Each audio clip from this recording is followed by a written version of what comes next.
ఒక్కసారి న్యూస్ కి స్వాగతం. నూతనంగా ఎన్నికైన పోలీసులకు సూచనలిస్తున్న రాచకొండ సిపి మహేష్ భగవత్.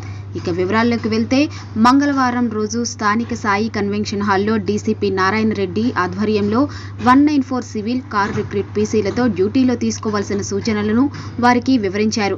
నిజాయితీ, చిత్తశుద్ధి, భక్తితో పనిచేయాలని, రాచకొండ పోలీసులకు మంచి పేరు తెచ్చుకోవాలని సిపి వారిని కోరారు. లైఫ్ సేవింగ్, ఫైర్ మరియు ఇటీవల వరదలో ఒక బాలుని రక్షించిన పోలీసు వ్యక్తి ధైర్యం కోసం సత్కరించారు. డ్యూటీలో అందరూ ప్రేమతో వ్యవహరించాలని, అవసరమైతే వారు కాంప్రమైజ్ అయ్యేట్టుగా చూడాలని అన్నారు. ఈ కార్యక్రమంలో ఏసీపీలు, సిఐలు పాల్గొన్నారు. కంప్లైంట్ రీచ్ అవుతున్న తర్వాత మన ACP, ఆర్ఐస్, other officers, member of the media and all the newly allotted recruit PC and order to serve PCs.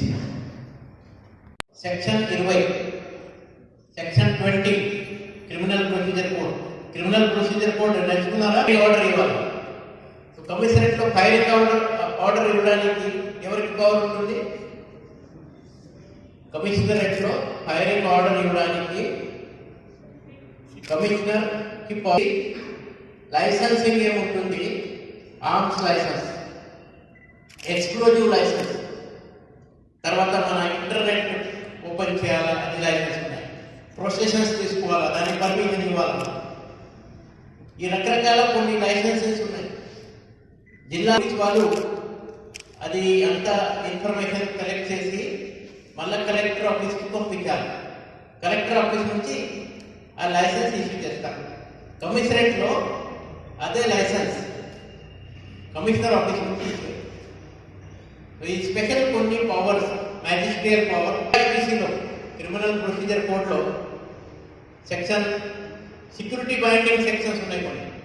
106, 107, 108, 109, 110.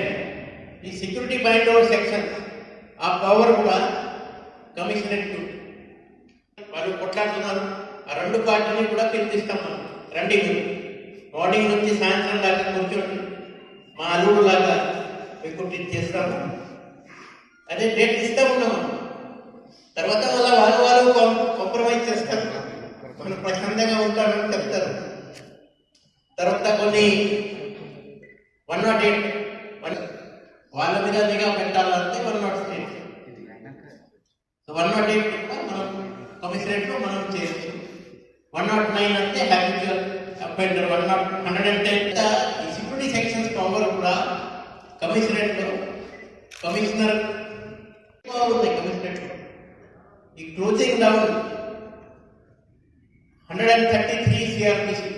మన కమిషనరేట్లో ఈ 133 CrPC, that is the removal of public nuisance conditional order for removal. ఈ 133 CrPC ఆ power జిల్లాలో తహసీల్దార్, మన RDO వాళ్ళకి ఉంటుంది. కమిషనరేట్లో commissioner can use that power to close down. ఇప్పుడు ఇక్కడ మన బ్రాచెస్ ఉన్నాయి, బ్రాచెస్ అన్ని క్లోజ్ చేయాలి. దాంట్లో చేస్తున్నారు. ఇక్కడ గుట్కా తయారు చేస్తున్నారు, ఆ గుట్కా గొడవను బంద్ చేయాలి. దాంట్లో కొంతమంది ఇక్కడ క్లబ్ నడిపిస్తున్నారు. అలాంటి ప్లేసెస్ కూడా మన 133 కింద క్లోజ్ చేశారు. కొన్ని కెమికల్ ఫ్యాక్టరీలో పెట్టారు, పర్మిషన్ లేవు, అక్కడ మన బ్లాస్టింగ్ అయింది, చనిపోయినారు. వాళ్ళ మీద చట్టం ప్రకారంగా చర్య ఉంటుంది. తర్వాత మళ్ళీ పర్మనెంట్గా ఈ 133 పవర్ యూజ్ చేసి మనం బంద్ చేస్తాం. ఈ 133 కింద మనం ఏం ఆర్డర్ ఇచ్చినాము, దానికి ఏ సివిల్ ఎడ్యుకేటెడ్గా ఉంటారంటే అర్బన్ పాపులేషన్ ఇక్కడ ఎక్కువ ఉంది. మన కమిషనరేట్ చూస్తే, మన కమిషనరేట్లో LB Nagar zone, Malkajgiri zone, తర్వాత ఈ భువనగిరి యాదాద్రి జోన్, ఈ 3 జోన్స్ ఉన్నాయి. ఈ 3 జోన్లు కలిపి 42 లక్షలు మన జనాభా కమిషనరేట్కి. మన కమిషనరేట్ ఏరియా మన దేశంలో అతి పెద్ద 5000 కిలోమీటర్ ఏరియా ఈ కమిషనరేట్, రాచకొండ కమిషనరేట్. ఇలా పెద్ద కమిషనరేట్. ఈ కమిషనరేట్లో ఇక్కడ రకరకాల ప్రాబ్లమ్స్ ఉన్నాయి. అక్కడ ఎల్బీ నగర్లో వేరే ప్రాబ్లం ఉండొచ్చు, మల్కాజ్గిరి ప్రాబ్లమ్స్ వేరే ఉన్నాయి. ఇక్కడ మన భువనగిరి యాదాద్రిలో వేరే ప్రోడక్ట్స్ ఉన్నాయి. సో గతంలో భువనగిరి యాదాద్రి అంటే కేవలం భువనగిరి డివిజన్ ఒకటి అంతే. 2005-06లో ఇదే జిల్లాలో నేను నల్గొండ జిల్లా ఎస్పీగా చేశాం. అప్పుడు కూడా అప్పుడు ఎవరు నాకు అడగలేదు ఇట్లా నాకు ఆర్డర్కి సెలవు కింద వేరే జిల్లాలకు పంపించండి అని. ఇప్పుడు మీ రిక్రూట్మెంట్ ఓల్డ్ సిస్టమ్ ప్రకారంగా అయింది కాబట్టి ఎట్లా నాకు ఇదే కావాలని ఈ కొత్త డిస్ట్రిక్ట్ యూనిట్ తీసుకొని ఎప్పుడు రిక్రూట్మెంట్ అవుతుంది అప్పుడు ఓన్లీ ఈ డిస్ట్రిక్ట్ నుంచి సెలెక్ట్ అయిన వాళ్ళు ఇదే డిస్ట్రిక్ట్కి వస్తారు. అది ఎప్పుడు వస్తుంది తెలియదు. ఇప్పుడు 20,000 మళ్ళీ కొత్త రిక్రూట్మెంట్ అనౌన్స్ అయింది. సో ఈ 20,000 కొత్త రిక్రూట్మెంట్ 1 ఇయర్లో మళ్ళీ ప్రాసెస్ స్టార్ట్ అయింది. అది కూడా పాత జిల్లా మనం దాంట్లో కూడా అదే ఉండొచ్చు.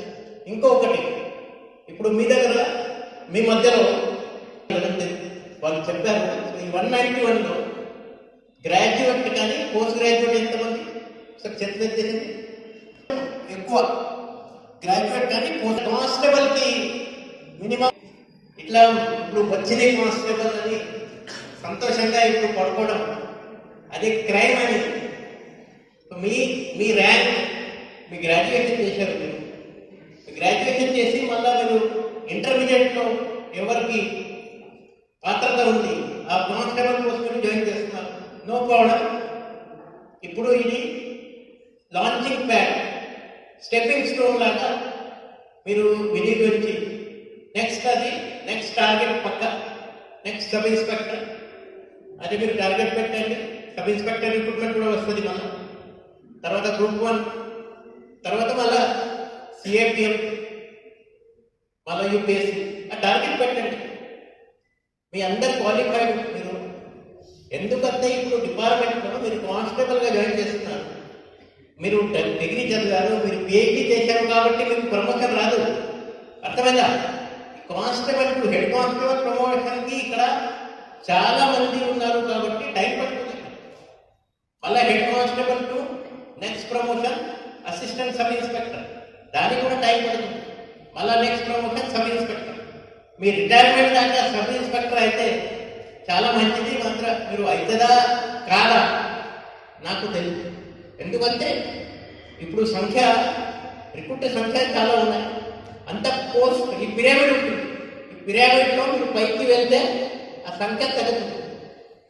పిరమిడ్కి వేరే స్టేట్లో కూడా పోలీసింగ్ మనమే ఇవ్వాలి. పోలీసింగ్ అంటే ఢిల్లీ నుంచి వచ్చిన స్కీమ్ కాదు. పోలీసింగ్ అంటే ప్రజలు ఏం కావాలా, ప్రజల ఆశ ఆకాంక్ష ఏమున్నాయి, ఏం కొడుతున్నారు వాళ్ళు ఎందుకు పోలీస్ స్టేషన్ వస్తున్నారు అది చూసి మనము ఆ రెస్పాన్స్ ప్రజలకి పక్క అట్లా స్పందించాలి. వచ్చిన ప్రతి వారికి మర్యాదతో మాట్లాడి లా ఆఫ్ నేచర్ చెప్పారు డీసీపీ గారు. మీకు 2 చెవులు ఉన్నాయి, 2 చెవుతో మీరు వినండి. ఒక టంగ్ ఉంది, ఒకసారి మాట్లాడండి. ఇది ఫస్ట్ నేర్చుకోవాలి. మన డాక్టర్ దగ్గర వెళ్ళినప్పుడు పోలీస్ అంతే యూనిఫామ్ వేసుకున్న డాక్టర్, అదే మీరు గుర్తించండి. అదే మీరు పక్క ఫాలో చేయాలి.